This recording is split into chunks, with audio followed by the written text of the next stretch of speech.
Monsieur, le chiffre des suicides s'est tellement accru pendant les 5 années qui ont suivi l'exposition universelle de 1889 que des mesures sont devenues urgentes. On se tuait dans les rues, dans les fêtes, dans les restaurants, au théâtre, dans les wagons, dans les réceptions du président de la République, partout. C'était non seulement un vilain spectacle pour ceux qui aiment bien vivre comme moi, mais aussi un mauvais exemple pour les enfants. Alors il a fallu centraliser les suicides. Mais d'où venait cette recrudescence ? Oh, je n'en sais rien. Au fond, je crois que le monde vieillit. On commence à y voir clair et puis on en prend mal son parti. Il en est aujourd'hui de la destinée comme du gouvernement. On sait ce que c'est, on constate qu'on est floué partout et on s'en va. Quand on a reconnu que la Providence ment, triche, vole, trompe les humains comme un simple député ses électeurs, on se fâche. Et comme on ne peut plus en nommer une autre tous les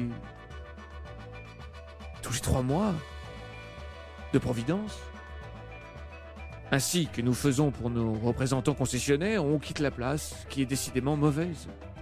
Devant le nombre démesurément croissant des suicides, devant les spectacles hideux qu'ils nous donnaient, s'est formée une société de pure bienfaisance, protectrice des désespérés, qui a mis à leur disposition une mort calme et insensible, sinon imprévue.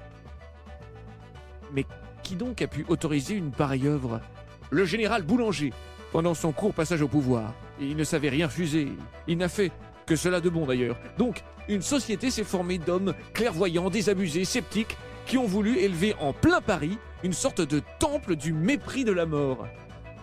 Elle fut d'abord, cette maison, un endroit redouté dont personne n'approchait. Alors les fondateurs qui s'y réunissaient y ont donné une grande soirée d'inauguration avec mesdames Sarah Bernard, Judic, Théo Granier et 20 autres. Ce fut ensuite un grand succès. Tout Paris est venu, l'affaire était lancée. Oh, vous voulez dire que les gens se suicidaient au milieu des fêtes? Mais quelle macabre plaisanterie! Ah, pas du tout! Il ne faut pas que la mort soit triste, il faut qu'elle soit indifférente. Nous avons égayé la mort, nous l'avons fleurie, nous l'avons parfumée, nous l'avons faite facile. Nous avons fait de la réclame dans les journaux, nous avons raconté notre procédé, nous avons inventé des morts capables d'attirer. Mais le grand mouvement a été donné par les pauvres gens. Les gens du monde sont rares, mais les pauvres diables abondent. La classe moyenne aussi nous donne beaucoup. Mais comment fait-on ? On asphyxie très doucement.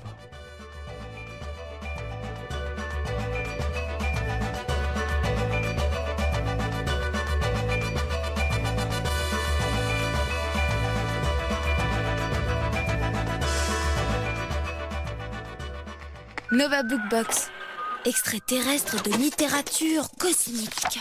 Je viens de vous lire un extrait d'une nouvelle de Guy de Maupassant qui s'intitule L'Endormeuse et qui ouvre un recueil de 8 nouvelles nommé Contes sur le suicide. Ne partez pas.